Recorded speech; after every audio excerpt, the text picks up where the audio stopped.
pinalakas.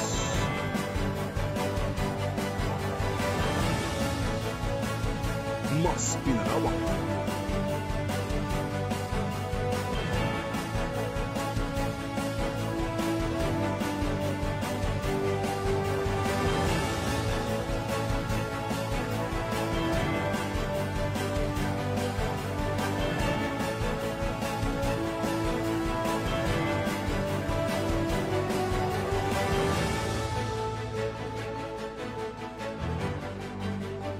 Buong pwersang maghahatid ng mga balita at mahalagang impormasyon sa anumang panig ng mundo.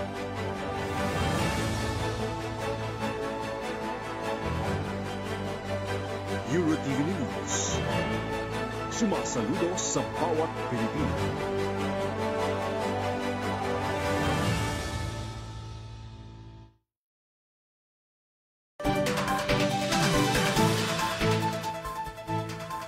Magandang araw, narito na ang mga balitang hatid sa inyo ng EuroTV Balitang Tapat ngayong tanghali. Ako po ang inyong magiging tagapaghatid balita, ako si Mia Layagit. Para sa detalye ng mga balita, pagkatapos ng unang quarter ng taong 2024, mas tumaas pa ang utang ng gobyerno ng Pilipinas na pumalo na sa 15.48 trillion pesos. Narito ang detalye. Na sa 15.48 trillion pesos ang outstanding debt ng national government ng Pilipinas nitong katapusan ng Hunyo 2024 batay sa ulat ng Bureau of Treasury. Tumaas ito ng 0.9% o halos 135.90 billion pesos kung ikukumpara sa 15.35 trillion pesos na utang ng bansa noong Mayo 2024. Sa ulat ng BTR, ang pagtaas na ito sa halaga ng utang ng Pilipinas ay bunsod ng net issuance sa domestic at external debt, maging ng patuloy na paghina ng halaga ng piso. Noong katapusan ng Hunyo 2024, humina ang halaga ng piso kontra dolyar at pumatak sa 58 pesos and 658 centavos. Kaugnay nito sa total debt stock ng Pilipinas, 68.29% o halos 10.57 trillion pesos ang naitalang domestic debt na tumaas ng 1.2% mula sa taya noong Mayo 2024. Ayon sa BTR, ang pagtaas na ito sa domestic debt ay dala ng net issuance ng government securities na nagkakahalaga ng 129.89 billion pesos at ng 0.39 billion pesos na epekto ng peso depreciation. Samantala, nasa 31.71% naman ang external debt level o halos 4.91 trillion pesos na 0.1% lamang ang itinaas mula sa datos noong Mayo. Ang bahagyang pagtaas na ito ay kasunod ng 7.95 billion pesos na net availment at ng 11.23 billion pesos na upward revaluation ng US dollar-dominated debt. Sa kabilang banda, bumaba naman ang guaranteed obligations ng pamahalaan noong June 2024 na mayroon lamang 343.65 billion pesos na tala, bunsod ng net payment ng domestic at external guarantees. Para sa EuroTV News, Mia Layagin, sumasaludo sa bawat Pilipino. Nagpaabot naman ng Estados Unidos ng $1 million o nasa 55 million pesos na tulong nito para sa mga apektado ng naging paghagupit ni Bagyong Karina sa bansa. Ayon sa Embahada ng Estados Unidos, ilalaan ang donasyong ito para suportahan ang mga komunidad na higit na nasa lanta ng bagyo, partikular na sa Bulacan, Ilocos Norte, Ilocos Sur, Lanao del Sur, Maguindanao del Norte, Maguindanao del Sur, Pampanga at Metro Manila. Bukod sa donasyong ito, makatatanggap din ng mga biktima ng kalamidad ng food aid, hygiene kits, emergency shelter kits, drinking water at one-time cash transfer para matulungan ng mga apektado na makabawi mula sa naging pinsala ng sakuna. Matatandaan na noong nakaraang linggo na nalasa sa ilang bahagi ng bansa si Bagyong Karina, maging ang pinaigting nitong habagat dahilan para lumubog sa baha ang ilang mga lugar. Nakapagtala din ng mga nasawi mula sa kalamidad, bukod pa sa aabot sa mahigit 1 bilyong pisong pinsala nito sa sektor ng agrikultura. Kasunod naman ang naging insidente ng pagkalunod ng ilang mga alagang hayop sa isang animal shelter sa San Juan City. Nais ni Senador Grace Poe na may managot sa nangyaring insidente. Si Criza Lopez para sa balita. Senator Grace Poe na may managot sa nangyaring insidente sa government-funded animal shelter sa San Juan City noong nanalasa ang bagyong Karina sa bansa, kung saan ilan sa mga alagang hayop ang nalunod. Ayon kay Poe, hinihintay niya ang magiging resulta ng investigasyon ng lokal na pamahalaan ng San Juan kaugnay sa nangyaring insidente. Binigyang diin niya na tumatayo ang isang animal shelter bilang tahanan na ligtas ang mga rescued animals at hindi aniya isang death trap. Kamakailan ay inihain ni Senator Poe ang Senate Bill No. 2458 na may layong palakasin ang Animal Welfare Act sa pamamagitan ng paglikha ng Barangay Welfare Task Force na tutugon sa kalagayan ng mga hayop sa oras ng kalamidad. Nauna nang hinikayat ni Senator J.B. Ejercito ang San Juan government na kailangang may managot sa nangyaring insidente at magpatupad ng mga kinakailangang hakbangin upang maiwasan na mangyari muli ang naturang pangyayari. Para sa EuroTV News, Criza Lopez, sumasaludo sa bawat Pilipino. Manatiling nakatutok, magbabalik ang balitang tapat makalipas ang ilang sandali. Gusto mo bang magpa-billboard? Sa Green Hills Promenade, Magallanes, Paseo Commercial Center o sa Taft, Pasay Rotonda kaya?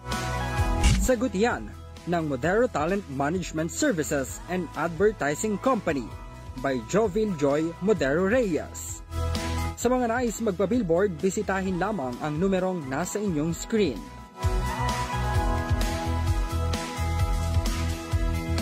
Tatak Modero, Alagang Modero. Gusto mo bang magpa-billboard? Sa Green Hills Promenade, Magallanes, Paseo Commercial Center o sa Taft, Pasay Rotonda kaya? Sagot yan ng Modero Talent Management Services and Advertising Company by Jovil Joy Modero Reyes. Sa mga nais magpa-billboard, bisitahin lamang ang numerong nasa inyong screen.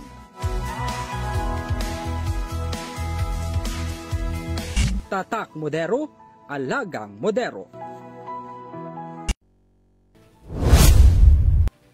Balik tayo sa mga balita. Formal nang naghain ng kaso si dating Senador Antonio Sonny Trillanes IV laban sa anak ni dating Pangulong Rodrigo Roa Duterte at iba pang individual dahil sa kaugnayan umano sa drug smuggling.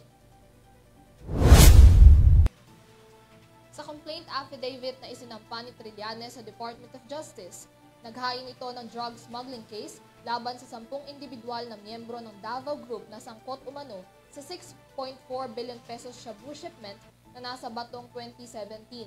Kabilang sa mga sinampahan ni Trillanes ng kaso si Davao City 1st District Representative Paulo Duterte na anak ni dating Presidente Duterte at si Manasseh Scarpio na asawa ni Vice President Sara Duterte. Kasama rin sa mga sinampahan ng kaso sina Charlie Tan, Tita Nani Cabato Coronacion at Nicanor Faeldon na dating Director General ng Bureau of Corrections at Commissioner ng Bureau of Customs sa administrasyon ni Duterte. Dagdag pa sa mga may kaso sina Allen Capuyaw, Chairman ng National Commission on Indigenous Peoples hanggang noong nakarang taon, si Neil Estrella na dating BOC Investigation and Intelligence Service Chief at si Davao City Councilor Nilo Abeliara Jr. Gayon din sina Pompey Jack Perez at Chofilo Joseph Jojo Bacud. Nahaharap ang 10 individual sa kaso ng paglabag sa Section 4 ng Republic Act No. 9165 o ang Comprehensive Dangerous Drugs Act of 2002 at paglabag sa RA 3019 o ang Anti-Graft and Corruption Practices Act. Para naman sa ulat panahon, pagkatapos ng magkakasunod na araw ng mga pag-ulan, asahan ngayong Huwebes ang generally fair weather sa malaking bahagi ng Pilipinas. Sa weather forecast ng Philippine Atmospheric, Geophysical and Astronomical Services Administration na PAGASA, fair weather ang inaasahang iiral sa bansa kung saan bahagyang maulap hanggang maulap na kalangitan lamang ang aasahan at mga posibleng isolated na pag-ulan bandang hapon o gabi. Ani ng PAGASA ang inaasahang maaliwalas na panahon ngayong araw ay dala ng umiiral na ridge ng high pressure area sa bansa dahilan para mas umiral ang magandang lagay ng panahon. Nakaambag din sa inaasahang magandang lagay ng panahon ang monsoon break dahil sa hindi pag-abot ng habagat sa anumang parte ng bansa. Dahil dito inaasahang magpapatuloy ang fair weather na may bahagyang maulap hanggang maulap na kalangitan hanggang bukas, araw ng Biyernes, dahil sa magpapatuloy na pag-iral ng ridge ng high pressure area at ng monsoon break.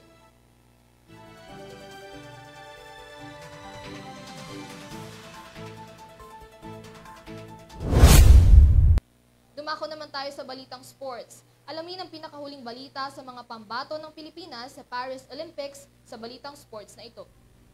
Dalawang magkaibang kapalaran para sa dalawang pambato ng Pilipinas sa larangan ng boxing si Paris Olympics 2024 ang naganap sa ikalimang araw ng palaro. Ito ay matapos na rin malalag sa kompetisyon si Filipino boxer Hergy Bacquiadan laban sa Chinese rival sa round of 16 ng Women's 75 kg division.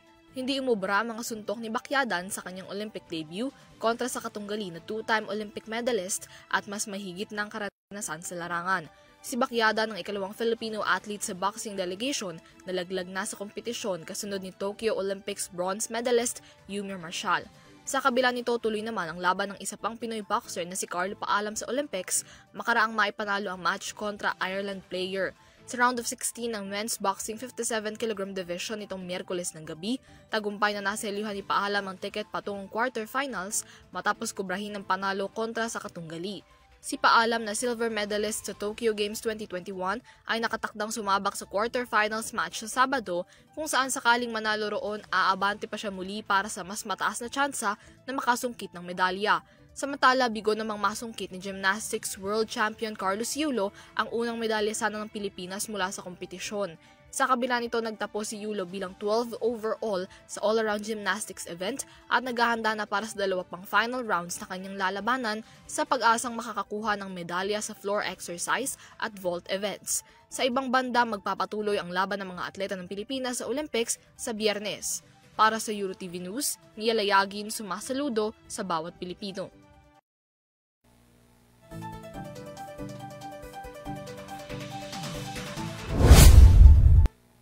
At yan ang mainit na balita ngayong tanghali, hatid sa inyo ng Balitang Tapat. Para sa mga karagdagang impormasyon, bisitahin lamang aming official website, eurotvph.com. Maaari nyo na rin mapanood ang Balitang Tapat at ang iba pang programa ng EuroTV News sa Pinoy Extreme Channel. Maraming salamat sa inyong pagsubaybay. Muli, ako si Mia Layagin. Para sa patas at tapat na pagbabalita, ito ang EuroTV Balitang Tapat. Sumasaludo sa bawat Pilipino.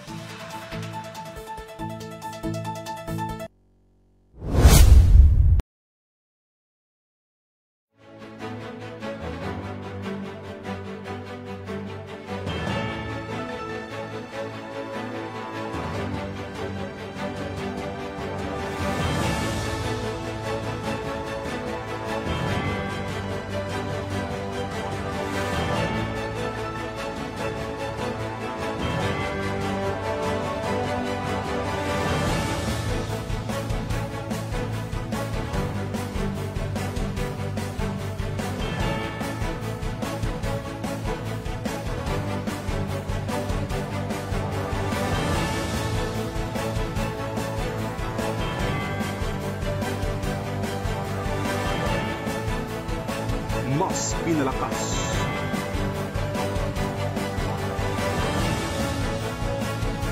mas pinalawak,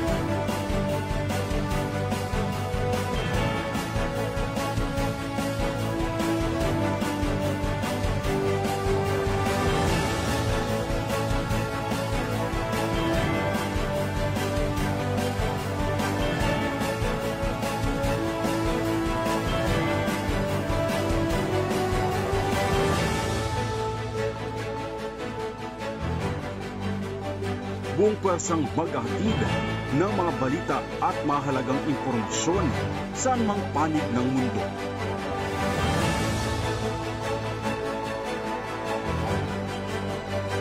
EuroTV News.